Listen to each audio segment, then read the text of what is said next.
Welcome to the Wisepreneurs project, where wisdom meets entrepreneurship. I'm Nigel Rawlins and I provide down-to-earth practical advice to help people over 50, most often women, navigate the shift to independent professional work. I focus on providing you with actionable insights and expert advice to optimise your life and work, from highlighting productivity, health and cognitive agility to mastering business, marketing and knowledge management. I want to help you survive, grow and thrive as an independent professional. In this episode, I had a fascinating conversation with Tomas Baranek, a publisher translating English language books on personal development, productivity and science for Czech Republic readers. Recommended by Robert Vlach from episode 38, Tomas shared his expertise on effective knowledge management, maintaining cognitive health and achieving a healthy work-life balance in an increasingly digital world. He draws insights from notable books he has translated, such as Peter Attia's Outlive, James Clear's Atomic Habits and David Sinclair's Lifespan, amongst many others. I hope you find this conversation as interesting as I did, and I want to draw your attention to the show notes I provide, where I'll list some of the things that he's mentioned that may be new to you or you'd like to explore a bit further. Tomas, welcome to the Wisepreneurs podcast. Could you tell us something about yourself and where you're from? Hi, I'm from the Czech Republic in Europe, from the city Brno, which is the second largest city of the Czech Republic. I lived here for whole life and I work here and my company is based here. I have my family in Brno. So you have a company. I understand you're a publisher. Can you tell us how you got into publishing and some of the things that you like to publish? Yeah, it's probably the main cause is my mother is book illustrator, and she's old now, but still is doing her work that she loves. And we had a lot of books at home, and my father is actually a big reader, not fiction, more like non-fiction books. So there is something inside our family that led me to start not just reading, but writing and later publishing books. But the main switch happened when I found that there are books in English that are inspiring and bringing some big ideas for me, and that they are not on the Czech market, because the Czech market was after the communist era, which I was born to, after the Velvet Revolution in 1989, it was kind of empty. There were no books like the rest of the world knew, for example, self-help books and non-fiction books about many topics, about entrepreneurship, for example, about psychology. There were some, but not these books that I loved. So I decided to start translating these books from English and publish them not just for me and for my use, but for people in our country. So it was like sweet spot, connecting my interest in learning and understanding the world and with the business itself, with making money. So actually it's shortened story, but that's the point. That's a pretty amazing thing. So out of the communist area, there was nothing. So you're choosing books. So how did you choose the books? And then you're talking about actually translating them from English to Czech and then getting them printed. That's a lot of work, isn't it? Yeah, it is. The problem is that you have to put a price that is still nice, and that people can buy this book and so on. But you have a huge work to do before you publish the book. You have to translate it, and it's not enough. The translation is usually not as good as it seems. So then editors do their work. They start improving and fact-checking, because there is a lot of things lost in translation.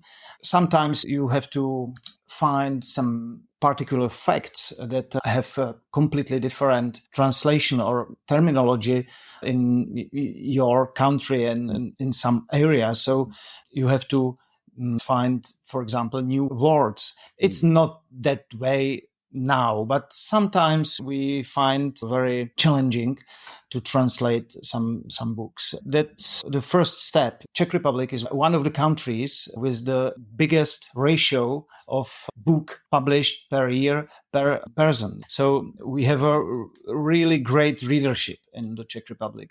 It's a tradition that was here even during the communist era, because we read books, but it was more about fiction books. Obviously, you've got a very literate community, so the teaching of reading must be very high level. It is. It is. People read a lot. This is a very frequent question among my friends, for example, because they still can't believe that I can be very successful publishing house, still very small. We have published 150 books from 2007 when we founded the company. 3,000 publishing houses in a small country of 10 million people. And they publish 17,000 books per year here. Still, we can be successful because we very carefully choose what to publish, authors, topics, and we have to do topics that have the power to influence or to resonate with huge audience on the market, but still the level, or when you consider quality or the deepness of the books, we choose the best of the best. So this is like trying to combine mainstream topic with very top level authors. These are translations mostly, but now, several years ago, it started to be much better in the area of Czech authors. It's very interesting development because after the communist era, which ended in 90s, there were no stories that people could tell about, for example, entrepreneurship, about anything that the Communist Party was trying to suppress. So then some generations had to come and evolve and learn to start being able to write books. We are like late, but we have several offers of publishing books a week. Let's talk about some of the ones that you've published from overseas. One of them is Health and Wellbeing, the Peter Attia. Yeah, Peter Attia. It's Outlive in English, and he's very well-known author of books. Peter Attia is a doctor and very known for his podcast. He is popular, but when he makes things which are, I don't know, not easily accessible, and he makes them accessible, understandable. Yeah. Okay. He brings topics that are not easy to understand and that people confused about, which is very common in the field of medicine and health and eating habits and exercise, for example. And he's very good at explaining what's really important, and everything he does is based on a very deep understanding these topics. He's actually a researcher and he reads studies very diligently and always trying to find some issue before saying that there is something new or undiscovered. He's always very skeptical, which I like because the world is full of bullshit. So you have to be very careful. So Peter Attia wrote a book, Outlive, about keeping healthy. So we are usually scanning our favorite topics and reading blogs and articles in media and listening podcasts. And so we stumble upon some author who will publish a book about expertise.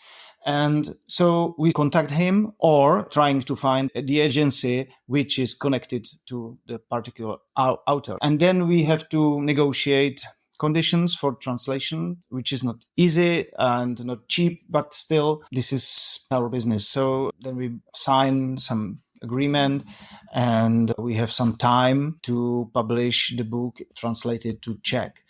And because we are trying to publish every book in available formats like audiobook and ebook, so that's a growing market of audiobooks and ebooks. That's something that works well, and I think that helps the paper books 2, because many people can't read, for example, when commuting, they can't take their books, so they use another modality. So that's really great that these digital technologies help people to read, because without this, I don't know how the readership could work. Yeah, that's just some concept of thinking about how medicine evolved.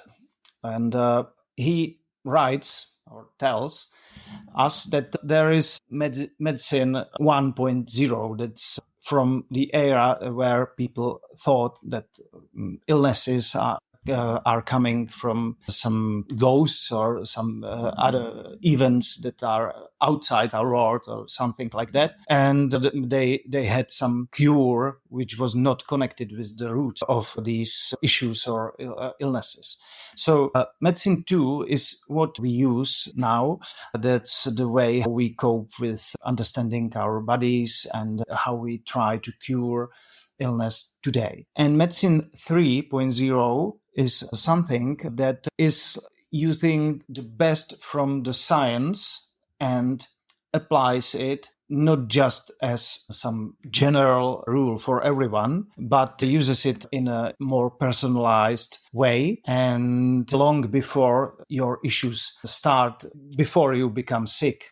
So it's about prevention, but much sooner. Now it's about strategy, because we had nothing better, and our estimations of what is needed were based on many mistakes in a field of health and longevity, what you can eat and what not. And many studies are based on very old methods of investigation, and these are epidemiological studies. These are like you are asking people, for example, what they ate, and it is now clear that these studies don't work. You can't get good results with just asking people about their habits.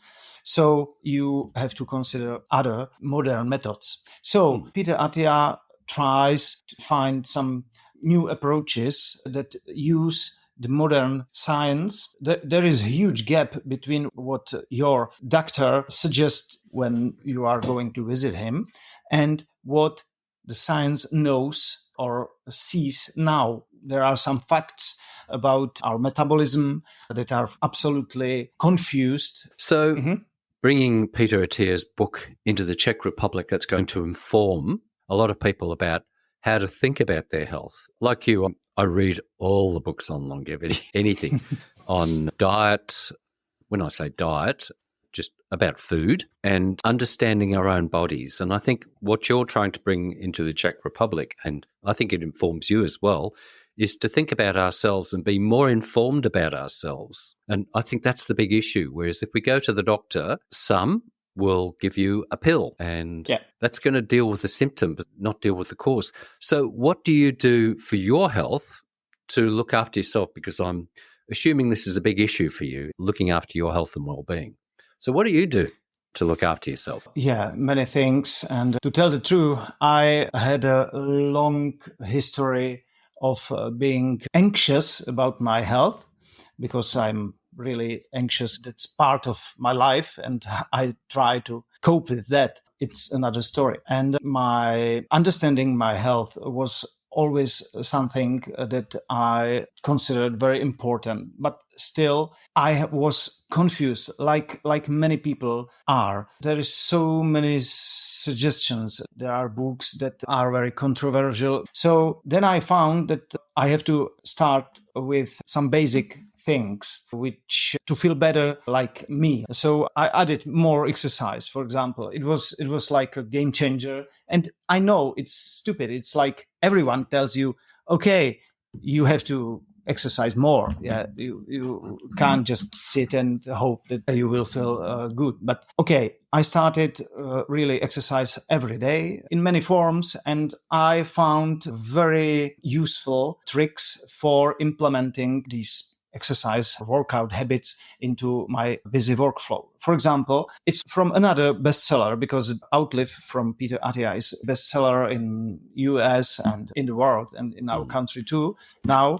And but another huge bestseller is Atomic Habits by James Clear. You probably know this book or saw this. And there is one great advice, which I again consider game changing.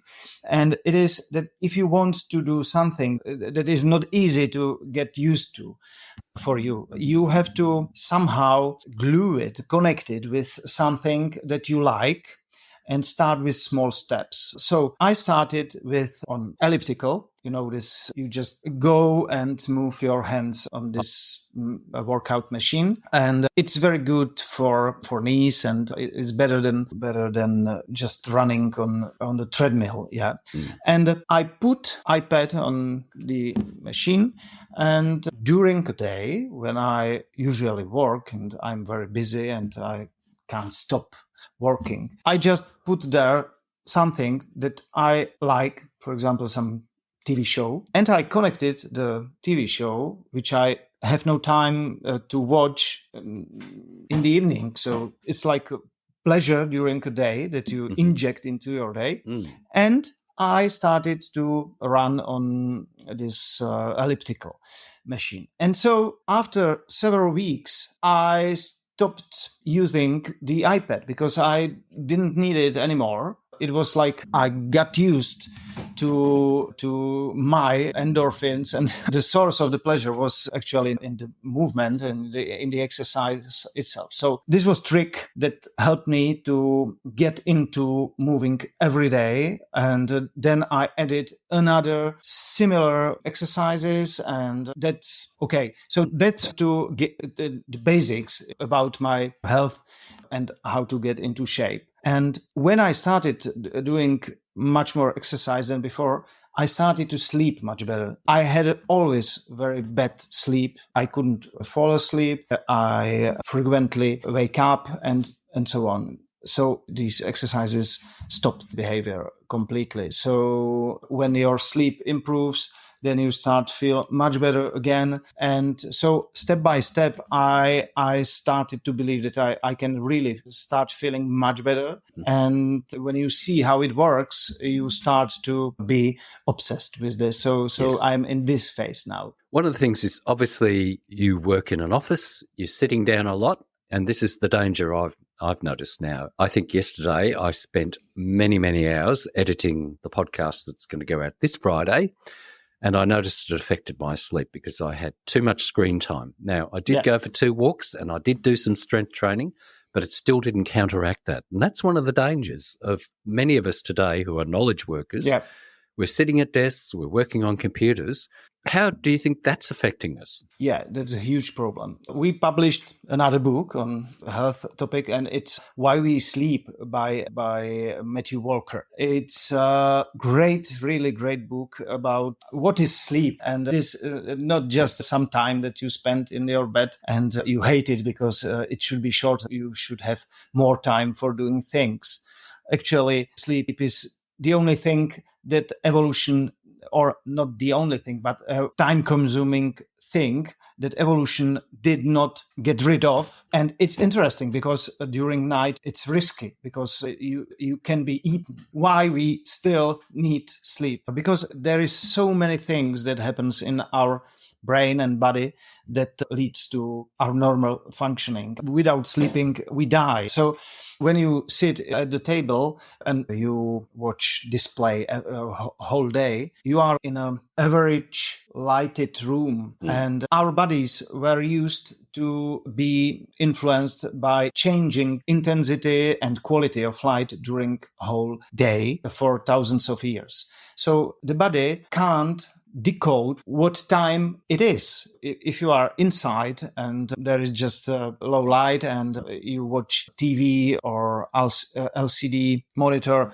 or smartphone until you go sleep, the brain still thinks that it's day. He has no information that it needs to understand what time it is. So we are surprised that we can't sleep. But on the other side, we don't give signals, or we don't help body to get the right signals that we want to prepare for sleep. We work, so our head is really hot inside because we try to push things ahead. We try to think in the night. We eat late. Again, it's like preparing for some physical activity. Body thinks, okay, he or she eats, so it means that we will run probably. So the body is not releasing melatonin hormone, which prepares us for sleeping, and so on and so on.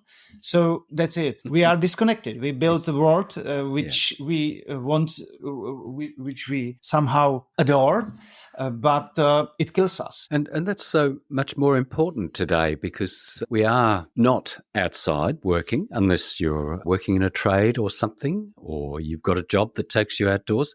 A lot of us are working indoors. So I can see why the books you choose are really going well. Would you say a lot of the Czech population are working in the knowledge economy? Yeah, actually, we are in the center of Europe, and it's very similar to other Western countries now. The knowledge economy is growing, and our government is trying to make our country more competitive, not being just garage for building cars from other countries. So we are really very digitally based country. Let's just talk about the knowledge economy a bit more. Obviously, you're very interested in reading and writing and using tools, and you use Roam Research. Can we talk about your processes for how you read and what you do with what you read? Thanks for the question, because it's my favorite tool. I read a lot, but not always in the same way as many people read,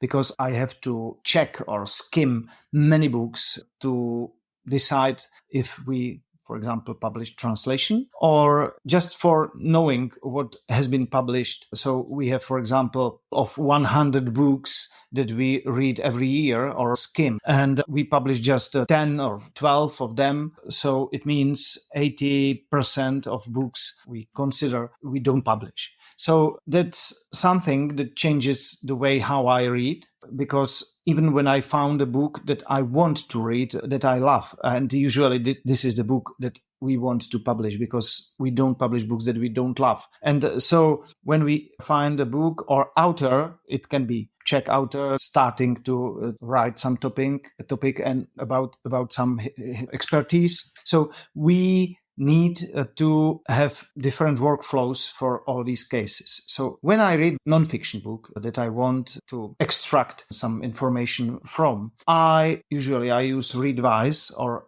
a reader application, and I import the digital version of the book into the Readwise, which is a system for consuming content, but with many clever levels. You can take just highlights, or you can take notes. You can read PDFs, EPUBs, YouTube videos, and still make your own notes. It's important because making own notes in your own words helps the information to stick. You remember when you try to find your own sentence for something that was written in a different words.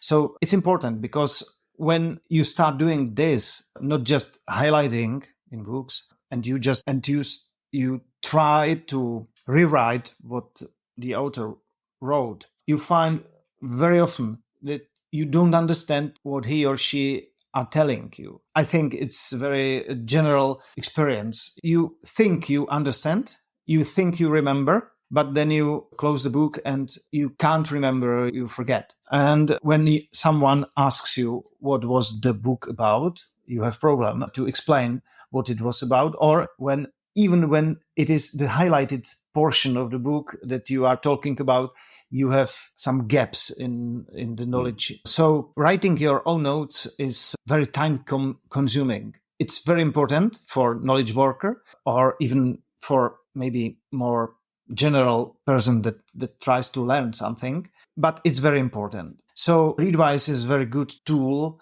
that helps to do this more complex reading easier. And it reminds you that you did some highlight in the past in some of your sources, articles, books. It sends it to you by email if you want, for example, every day. It shows just the fragment of what you highlighted or commented or where you made your note. And you can easily say, okay, this is something that I know and don't remind me again. Or, oh, I forget it completely and it's important. So remind me this tomorrow or very soon. And it will do. It's great because it circumvents our memory. Because we are forgetting very easily. So that's the way how I read digital content and how I try to remember it if it is necessary or important for me. Nonfiction books are usually about implementation. It's not just about some pleasure or feeling good about reading. You read it because you want to change something. Sometimes you read it about you want to understand something which is the same, but it happens just in your head or in your knowledge. But if you read about health or about diet or something or some immunity, you want to learn how to live better, how to make changes in your life. So another level of reading these books is trying to incorporate these bits of information into your workflow. And this is the part where Roam works well for me because stuff that I read and that was inspiring for me and that led me to think about changes, that I put this information into Roam and I make it repeat every day on my daily page, for example, or I quote some text that I read and put it into my daily page to see it every day and to do it, to actually implement it in my life. So that's one way of using Roam. Another way is that I actually use the technique called Zettelkasten. Oh, yeah. Have you heard about? I struggle to say the word, so I'll have to put it in the show notes so people understand. Sonky Aarons. Did you publish his book? Yeah, we published because we love the book so much that, again, we had to publish. Sonky Aarons is a great narrator. He explained very complicated topic in a very accessible way. Zettelkasten is a method of another German thinker who is dead for 30 years, but he was one of the biggest world sociologist ever, Niklas Luhmann. And he was considered a genius because it seemed like he published several tens of books and nearly every book was a breakthrough. It was very strange that one person can publish so many books that changed the area that they were published in. So he explained how he worked and showed his system, which consisted of many cards, but they were in a very small, like in a library, you have a box in a case. We don't see them anymore in libraries, do we? And this is Zettelkasten. This is the Zettelkasten, So he had a lot of cards, and these cards were like a Wikipedia, something like this. Yeah. There were indexes and links, connections to other cards. And so he created a system that we use every day for now. It's like we can click in the article and these are hyperlinks. But there was some other layers of complexity that he added. Yeah. And this system helped him to generate a lot of books with great ideas because he used it like Lego bricks. He just saw that here is some bunch of cards that are similar in the topic, and he put them in some order and rewrote them in the book. And so he had thousands of these cards and was able to understand and assess through them. So you can create digital Zettelkasten, and there is not just this book about it, and you can do it much less complex in your digital system like Roam Research or Obsidian, or there are other, even in Apple Notes. And that's great because it helps you to connect information that if you haven't used it, you would forget everything. And now you can see connections and create new connections, and it's really like second brain. Well, that's an interesting idea. The second brain is the problem we have is trying to remember stuff. And because we work in a knowledge economy, it means we've got to be able to think, connect, and a really important skill is to be able to write. Now, a lot of people working in the knowledge economy might not see that as important, but if they're at work and they have to put a report together, they have to write. So pulling all these facts and all these ideas together and doing some research. Now, Roam Research is what we call a relational database, isn't it? We tag things so we can search for example, I use everything you mentioned, Readwise. I read on my Kindle, goes into Readwise, and then it goes into my Roam Research. I go through, if I've got time, and I'm way behind with some of the books I've read, tag things. And then if I want to write about a topic, I can then search for all the tags from all the different books, which is almost a Zettelkasten, I think we call it, and then try to put an article together. So is that how you're using it? If you're writing an article on wellness? I know many people that use similar systems. I even know a woman that is probably the best Zettelkaster in the Czech Republic. She's really good in this, and she's sharing her knowledge and workflow to others. But there are many people with really simple databases, and still the system is working like you described. What's most important is that you can't put there whole articles or whole books. You have to choose just what resonates with you, because this creates your second brain. It's not just archive or some big cloud for everything you saw. Yeah, so it's about your emotions, it's about your thoughts, it's about connections that you created, and then you have something that is really yours. And when you are trying to create a story or write an article or book, you are just searching through everything that was touched by you and thought by you. Well, one of the reasons I'm interested in, obviously, the topic is that as knowledge workers, and Robert Vlach, who put me onto you, he's also introduced me to Sonke. Well, I haven't heard back from Sonke, so I'm crossing my fingers I can talk to him. But independent professionals who work for themselves do need to spread the word about themselves. So they need to write about their area of expertise. So this is a system that can help them. And I don't know how many people do listen to this about doing this, is that you do need a system, what we call a second brain, to have your ideas, have your thoughts. Now, reading a Kindle and highlighting, Kindle does limit the amount of highlights you can put in, because sometimes I put in a big one and it doesn't appear on my Roam Research or Readwise. So you do have to limit it. Now, this is an interesting thing, and I don't know if you're finding it. If we read digitally, it goes into Readwise, then goes into our Roam Research. A digital book's not as easy to go back unless you know where you were reading something to revise it. So one of the books I'm reading at the moment is by Peter Compo about strategy. I did read the Kindle, took lots of notes, and processing it in my Roam Research, going through highlighting. I've started to read the book, and I'm finding it better reading the actual book, because I can go backwards and forwards and just revise. Absolutely.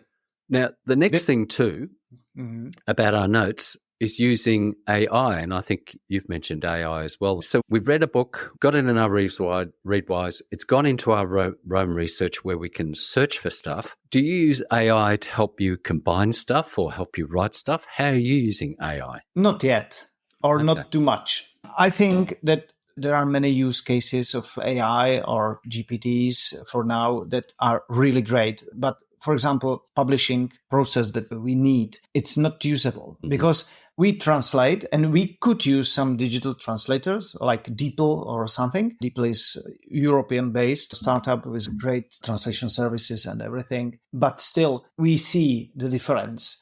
And because the level of what we want to achieve is very high, the threshold is high, we can't use it yet. But I think it's just a matter of time. And so when I'm writing an article, I rather write with mistakes, or I rather use some figure of speech that is not so frequent or something, than to use generic text. Even I prompted in many ways. I tried many things. So I teach GPT my style or ask to rewrite. And yeah, I like writing. Yeah, so there is even no reason. But I use AI for some more mechanical or repetitive tasks, or for finding some connections between concepts. Yep. It's great for this. It's not good for the final result of something of what I do. I started coding 3 years ago. I studied at university mathematical informatics. It was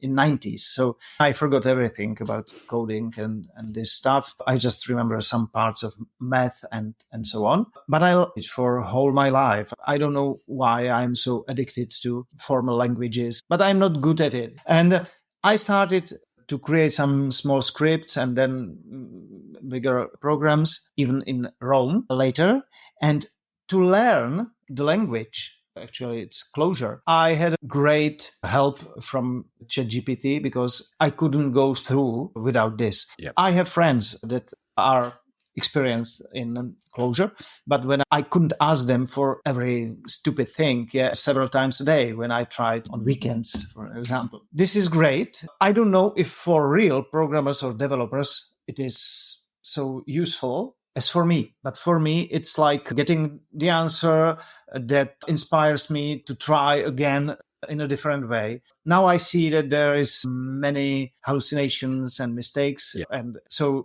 I'm not sure if these LLM models will ever overcome the problem of hallucination, but it's getting better. So yes, there are many cases that I use, but not the final text. I think applying a critical view of AI is very important. But yeah, look, it's a useful tool. I'll be honest, I use it all the time, but I don't trust it to do a final draft or anything like that. Yeah. But I will help pull out information from my Roam, feed it into ChatGPT, get it to help me write an outline, get it to help me write, and then I have to spend maybe 8 hours going through it to get it to say what I want it to say. Yeah. And that's my experiment. But it does help me write more. And what part of thinking or creating it helps the most? I think it helps me do the outline from, say, 2 or 3 books that I might have read.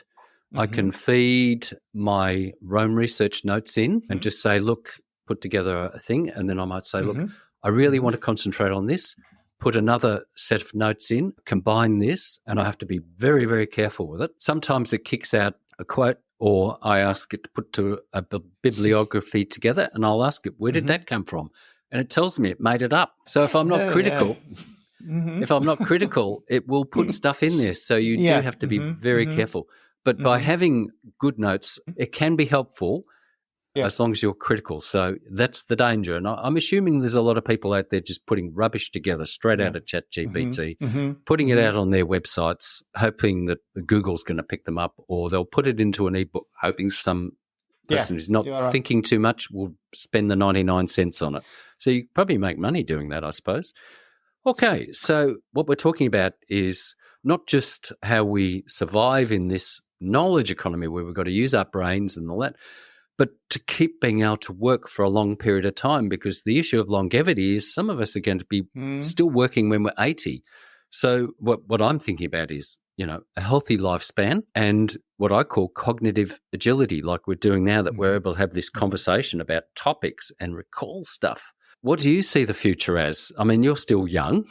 You've got young children still. What do you see for the next, say, 20 to 30 years for you? I don't know.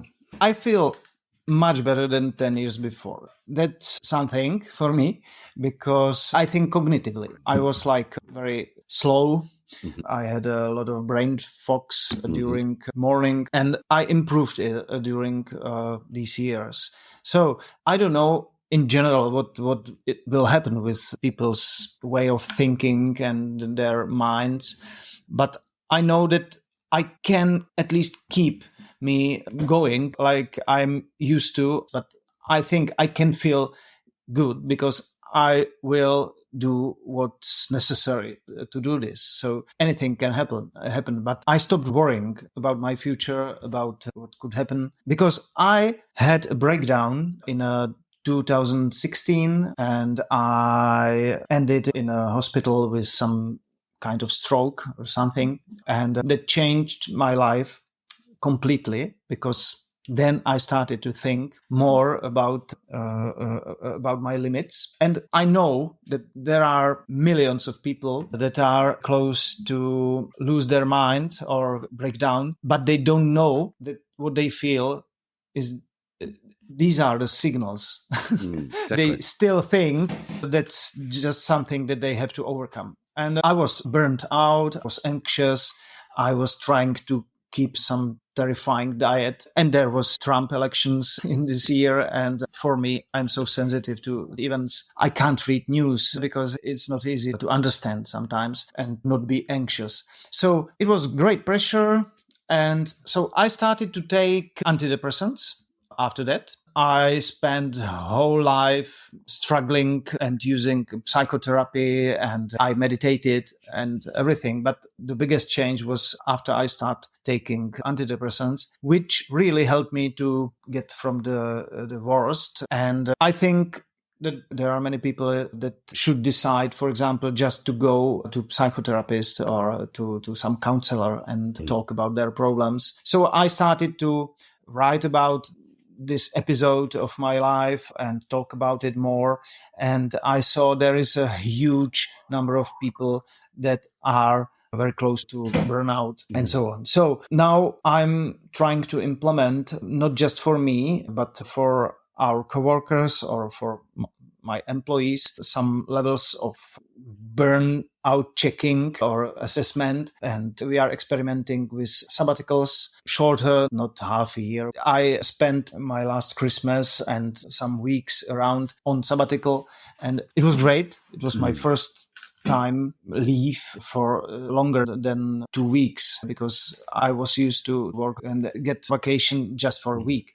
So, and when you start to talk about this topic in your age group, and you see that there are many other people that are just not talking about it, that's a huge social problem for productive people, that they are getting burnout. That is something that I want to avoid. It's definitely an issue, I think, in knowledge work, and becoming bigger for the independent professionals who are working for themselves. They don't take holidays. And episode 33, Charlotta Donnell, who was from Sweden, talks about this. She said, often men leave it to the last moment. Women tend to come in a bit earlier, but men tend to keep going until they collapse or it's very close. And then you can't do exercise to solve it because you're too far gone. You need to rest and, as you said, maybe take antidepressants to just get through that next period. And sounding like you're doing some amazing things with publishing in the Czech Republic. Well, we probably should come to an end now because it's getting fairly late where you are. It's early morning here, but late at night where you are. Thomas, how would you like people to connect with you or contact you? If there is some interest, you can contact me on Twitter. I have a handle Tom Barris. Nigel will probably publish it somewhere. Twitter is okay. Or I have About Me site where is a form and then you can use it too. LinkedIn? I'm under actual name there. Yes, LinkedIn too. And you've got a blog where you are writing about some of the health and fitness things too. But look, it sounds fantastic, the books that you're publishing. It's the thing about Europe that I really love is when I talk to Europeans, they are quite deep thinkers. You know, this anxiety is also, I think, part of being human too, is we are thinking about stuff, and yeah, we can overthink stuff. The danger is for a lot of people, they're just going to drink so that they don't think. Well, Thomas, thank you very much for joining me on the podcast. It's been quite fascinating to explore your thoughts and your ideas. So thank you for joining me. Thank you for having me. I hope you enjoyed it. Thank you for listening to the Wisepreneurs podcast. I hope you enjoyed this episode. Please consider subscribing to the podcast, and if you're feeling generous, buy me a cup of coffee to keep me going. Thank you.